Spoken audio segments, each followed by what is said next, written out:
what evil lurks in the hearts of men.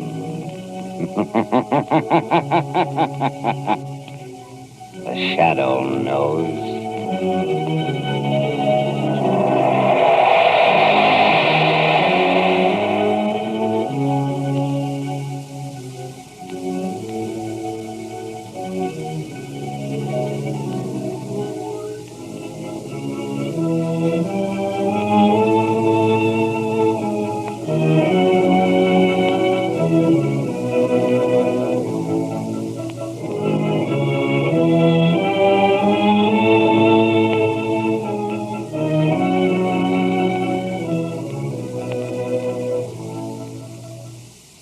Ladies and gentlemen, the Shadow's latest adventure, which starts in just a moment, isn't a bit more exciting than the big news I have for you right now.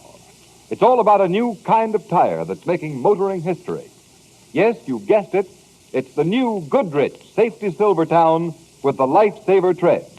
Believe me, motorists, you've never seen or ridden on any tire like it. As the Lifesaver tread spiral bars whirl over wet, slippery pavements, they sweep the water right, left. Force it out through deep drainage grooves. This means that there's a dry track under your car for the rubber to grip. Means that you'll stop quicker, safer than ever before. Treat your family to real protection against dangerous skid. Make your next tires Goodrich, spelled Goodrich. Goodrich Safety Silvertown.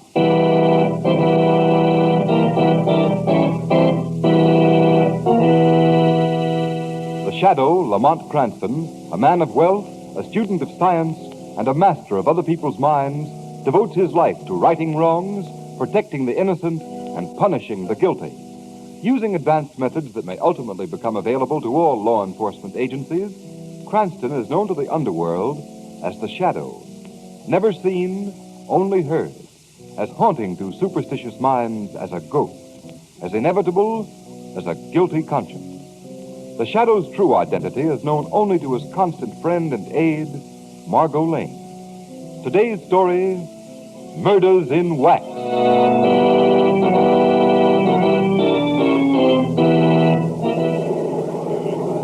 Ladies and gentlemen, we invite you to step inside and view the illuminating and educational exhibits that are the features of our waxworks.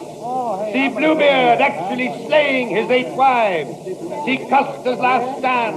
See the capture of George Keegan, public enemy #1, and many other thrilling, lifelike tableaux. The price of admission is only 1 dime, 10 cents. Our lecture is just starting, and if you hurry, you'll be just in time to witness the complete show on the inside. Step right up now. How many, brother, please? 2, please. All right, how many, please? All right, thank you. How many? Ladies and gentlemen, if you'll just step over here to the next platform, I shall describe to you the details of the feature tableau of our exhibit. Say, they look like real people, don't they? Yeah, how do they make them? With wax. Gee. This tableau is a dramatic reenactment of the capture of George Keegan, the notorious gang chief of Prohibition Day. That's the fellow I was... He was arrested in the manner shown right here. No doubt you all recognize the figures of the brave men who personally led the police squad who made the capture. On the left, the wax figure of our own Mayor Lewis. Center, our District Attorney Armstrong. And right, Police Commissioner Weston. Were they really there when Keegan was caught? Sure he was. George Keegan's arrest put an end to the wave of crime and lawlessness that gripped our city for a decade. He is now imprisoned in the state penitentiary for the rest of his natural life. Gee, the girl in the tableau sure looks lifelike. Yeah. Well, ask him who she is. Okay. Hey, Cap, who's that girl? Just coming to that, brother. A little lady seated in the chair was Keegan's gun mob, Edna Kelly. She was with him in the hideout at the time of the raid. Hey, look at that. The wax figure fell off the chair. Now, don't get excited, folks. It's only a wax figure. I'll just set it up again and... Holy cats. It's real. It's a body. A dead body. A dead body of Edna Kelly. Hey, it's really Edna Kelly. Edna Kelly, how'd she get here? She's been murdered.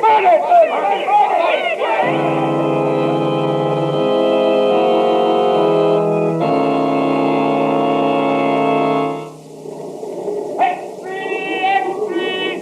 Some girl mysteriously murdered. Sweetheart,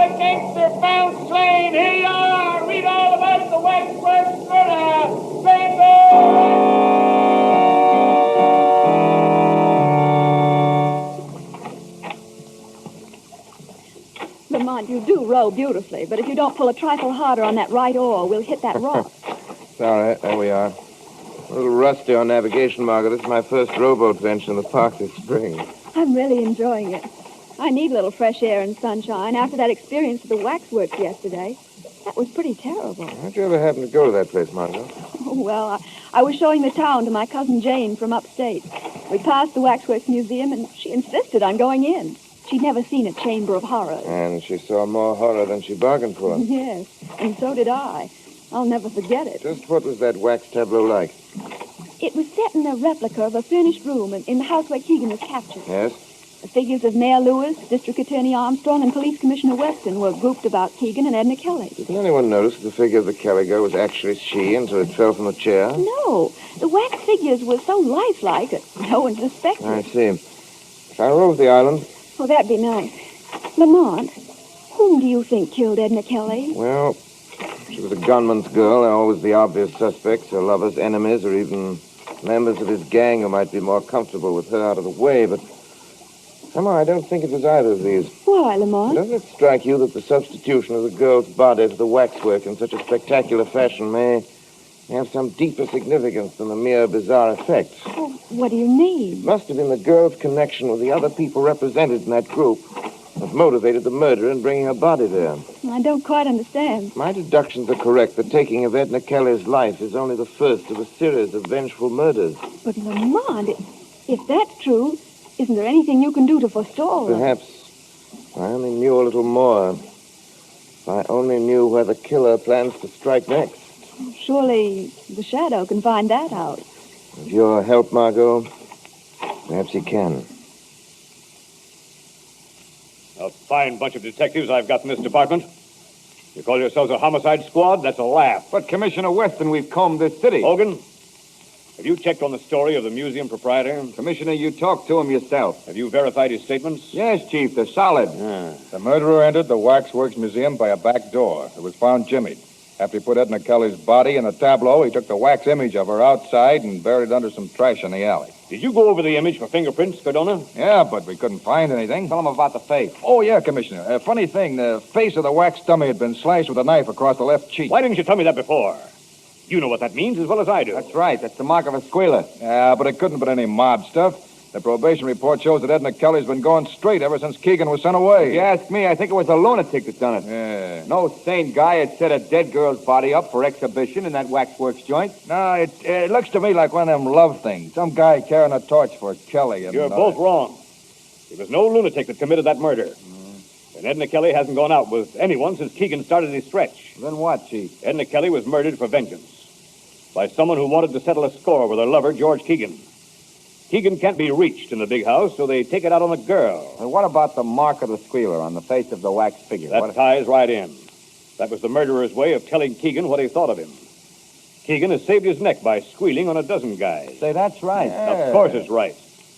Cardona, first thing in the morning, I want you and Hogan to conduct a general roundup of every known enemy of George Keegan. That won't do any good, Commissioner. It's the Shadow. Where is he? Don't trouble to find him.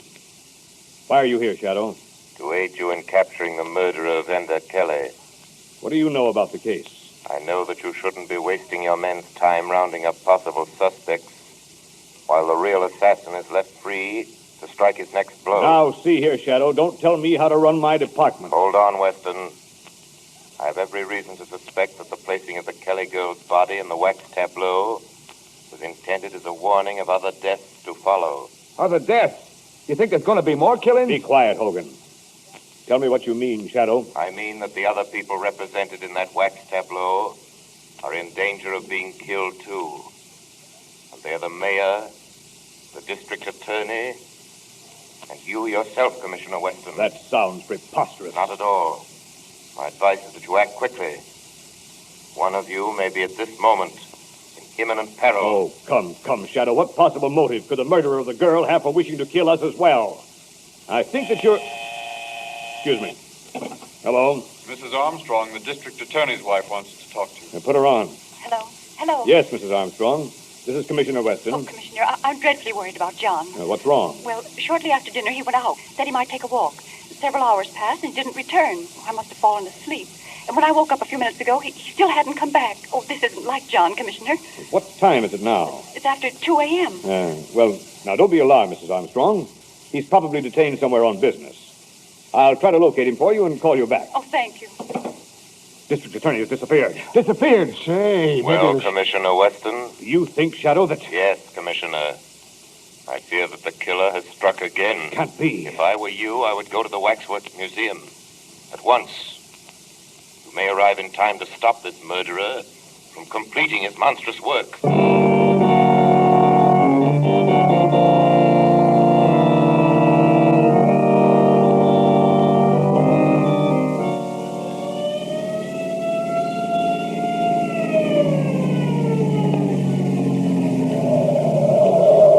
Here's the Wax Museum, Commissioner Weston. Sergeant, take some men around to guard the back door. Yes, sir. Cardona, has anyone any keys to this place? No, sir. We'll have to force the lock. All right, go to it. Okay. I'll help you. Take it in there. Take it in there. All right. Okay, all right. All right, there she is. Now, where's the light switch? Never mind that. Use your flashlight. Okay. Kind of scary in here, ain't it? Yeah, it gives you the creeps. Hey, what's that? Where? That guy over there. He's got a knife. Don't shoot, you fool. That's one of the wax dummies. Oh. Now, where is this Keegan tableau? It's right over here on the left. Oh. So that's it. Well, I guess nothing's happened yet, Chief. Doesn't look like anything's been disturbed. That's the wax dummy of District Attorney Armstrong sitting down in a chair. Sitting down? Hey, it seems to me his dummy was standing up the last time he was here. What? Give me a lift up on the platform, quick. Yeah. You think it may be that... I don't know. Flash the light over here. Good heavens. It's Armstrong. Is it really District Attorney Armstrong? Yes. Dead. Murdered. And he was brought here just like the Shadow said he... Yes. Just as I said, gentlemen. I'm sorry that I couldn't have warned you earlier. Who did this thing, Shadow? Do you know? Who did it? I'm not sure. With your cooperation, Commissioner Weston, together we may bring about his downfall. How? I am positive now that either you or Mayor Lewis is the next victim marked to go. Guard yourselves well. I'll attend to that, all right. You will hear from me soon, Commissioner. When the Shadow finds out who the killer is, he will be brought to justice.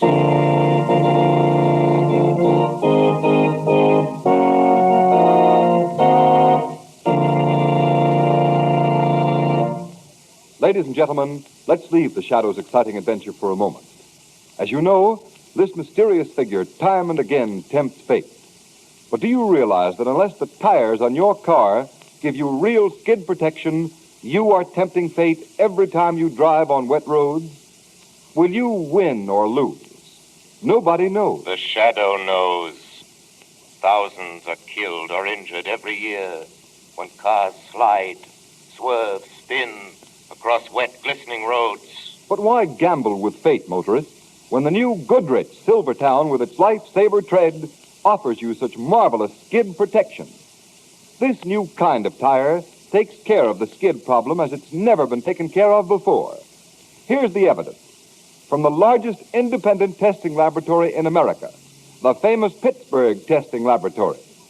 Their impartial engineers tested the regular and premium price tires of the nation's 6 largest tire manufacturers. And did Goodrich Silvertowns come through with flying colors? Motorists, those impartial tests proved that no other tire tested, regardless of price, came up to the Silvertown in resistance to skid. And what's more, the new Silvertown gave more non-skid mileage than any tire tested in its price class. It averaged 19.1% more miles before the tires wore smooth. And that's the same as saying you'll get every 6th mile free. So when you think of greater safety for yourself and family, remember this impartial record of the Silvertown's amazing performance. Have your car equipped with the safest thing on wheels, the new Goodrich Safety Silvertown. Remember, you pay no price premium for this life-saving Silvertown.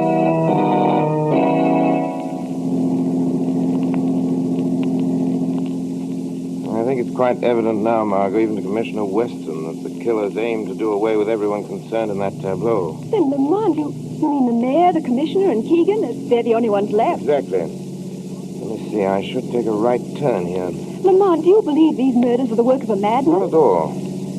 I think that whoever is behind all this is quite sane, Margot. Quite sane. What makes you say that? There's some important civic figures in that group. Their removal would be highly advantageous to a political rival. But surely political rivalry wouldn't be sufficient motive for these horrible crimes. I wonder. And besides the girl, Edna Kelly, how would she fit into that picture? That's what we're driving up here to find out. There's the prison now. A cheerful-looking spot. I'll drive you up to the gate and let you out. I shan't go in with you. Why not? The warden, Mr. Driscoll, has never been a particular admirer of mine. A feeling which I reciprocate. Why, Lamont? Well, I had occasion to expose the graft-ridden conditions in this prison a few years ago. Naturally, that didn't make me too popular with Mr. Driscoll. Here we are. Now, remember what I told you? I think so. I'm a reporter from the Daily Globe. I'm to ask for an interview with Edna Kelly's sweetheart, Keegan. And when I see him, I'll try to find out from him. Please tell me something, Mr. Keegan. The readers of the Daily Globe have sent us thousands of letters expressing their interest in your reaction to the tragic death of Miss Kelly. I ain't got nothing to say about it. Do you believe that the killing was executed by one of your enemies? I wouldn't know. You loved Edna Kelly, didn't you? Hey, what are you giving out with the Lonely Hearts column? No. No, you see... Lay off that love stuff. But, Mr. Keegan, I was sent up here by my paper to get a human interest story from you. And after all, well, you were fond of Miss Kelly. She was your girl. My girl? Oh, no. But I'll tell you what Edna Kelly was. She was the same as any other dame, see? She was a double-crosser. But I thought... Wait a minute, wait a minute, I didn't mean that. Don't write nothing like I just said there. I get a little screwy sometimes when I think about what happened. Oh, of course. I understand. So, just don't write nothing, will you? What? No, but what about this theory that she was slain by one of your enemies, Mr. Keegan? I wouldn't know. I tell you, Lamont, he flared up so suddenly when I asked him if he really loved her. I was scared to death. He called her a double-crosser, eh? Yeah, but he regretted it the next second. He asked me to be sure and not write anything about it. It's most interesting, Margot, and thank you for your excellent work. But has what I told you helped you unravel any? Greatly. Well, what happens now? I think that there are many more interesting facts to be learned there at prison. Yes? This evening, the Shadow shall pay a call on his old friend, Warden Driscoll.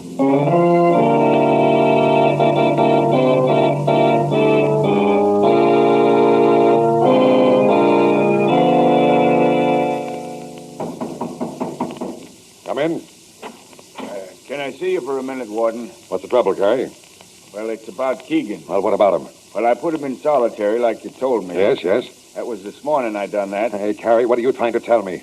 Well, he ain't ate no food for the last 3 meals. So? So I was wondering if something should be done to make him eat. He just lays quiet on his bunk. I thought I told you that no one was to go near Keegan's cell without my orders. Well, I thought if he wasn't eating... Carrie, if you just perform your duties as guard around here and let the warden do the thinking, everything will be satisfactory. Yeah, sure, Warden, sure.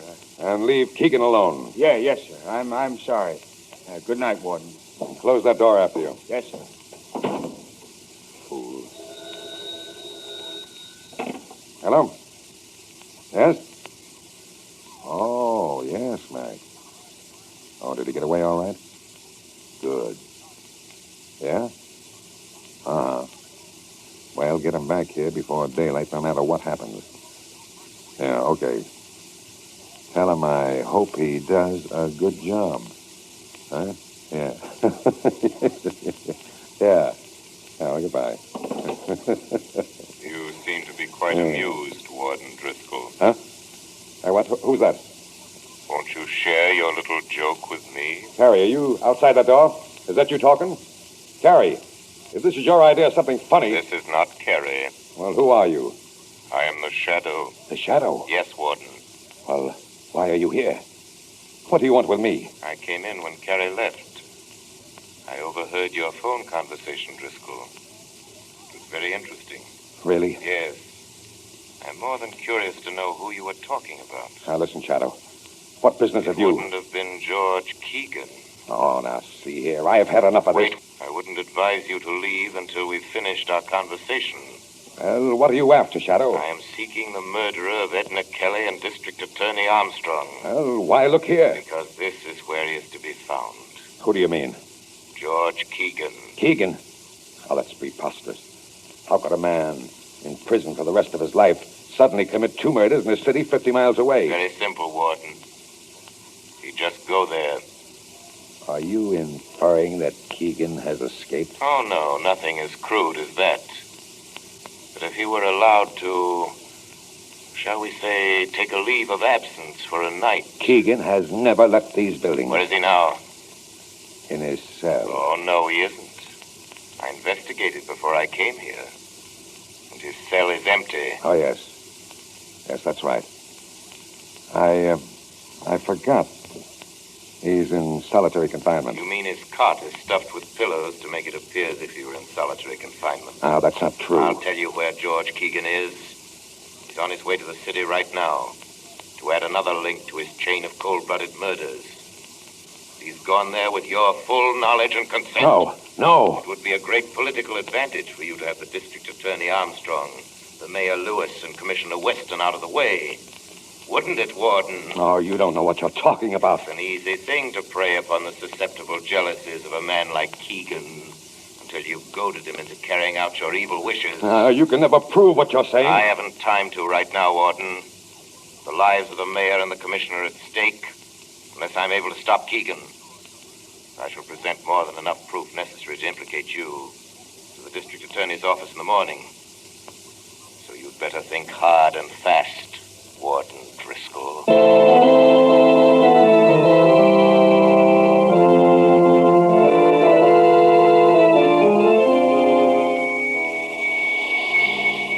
Margo Lane. Calling Margo Lane. Telephone Police Commissioner Weston immediately. There's no time to lose. Tell him that tonight both he and the mayor are in great danger. Even now it may be too late. If they do have time to follow out my instructions, tell them that they must follow my instructions.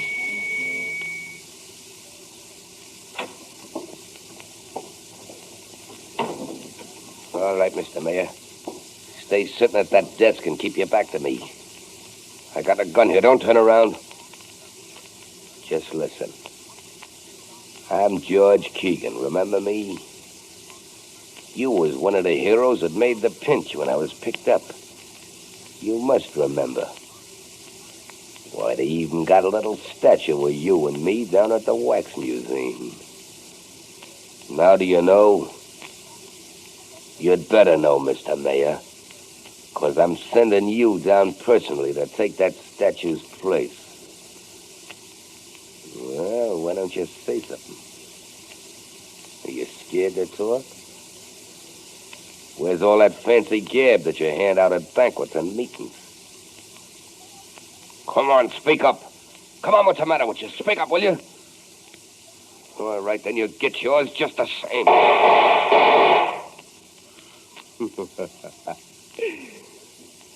Looks like I just brought about a special election.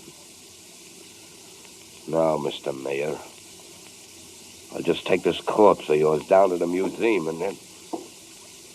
Hey, what's this?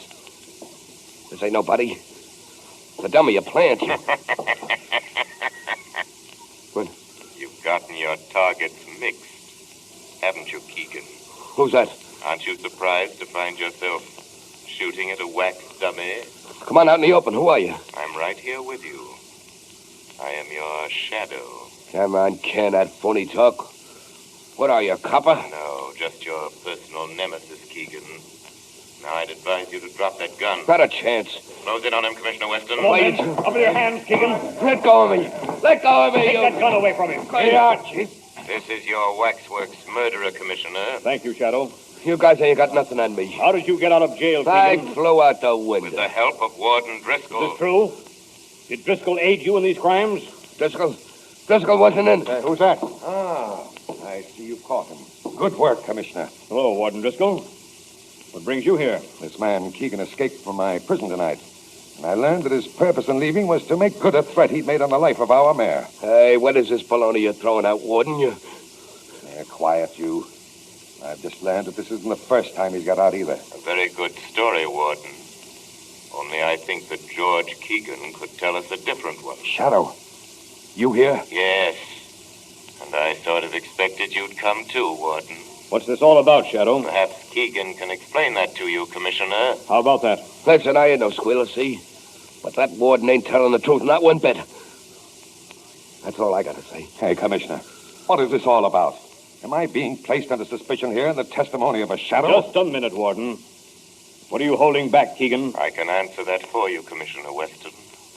Keegan is shielding the Warden as the real instigator of the Waxworks murders. That's a lie. He wanted you all out of the way, Commissioner, so he employed Keegan as his instrument of murder. Don't listen to him. Go on, Shadow. But first, he had to give Keegan sufficient incentive to perform these crimes, so he went to work on his emotions, his jealousy. How? He told Keegan that his girl Edna Kelly had been double-crossing him, right along.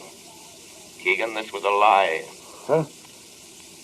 What, do you mean she was on a level? Absolutely, Keegan. Why, Driscoll, you... Hey, look out, he's got another gun. Hey, don't. Go on. Go on, roll in pain. Just like Edna done before she died. That's right. Try to talk. That's what she done, too. And I laughed at her. I laughed at her. Laughed at her, that's what I did. Take him away. Laughed at her. Driscoll is dead, Commissioner. Well, perhaps that's for the best. Oh, Shadow. Are you still there? Yes, Commissioner. I want to thank you heartily for this night's work. I seek no credit, Commissioner. However, I have a suggestion for you. What's that? If the Wax Museum decides to create a new tableau depicting this present event, it might be wise for you to arrange to be excluded from it. It gives people ideas.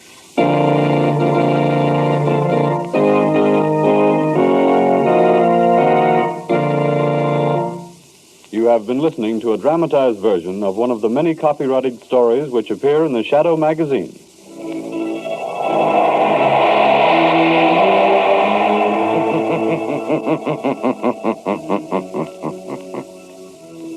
The weed of crime bears bitter fruit. Crime does not pay. The Shadow knows. All the characters and all the places named are fictitious. Any similarity to persons living or dead is purely coincidental.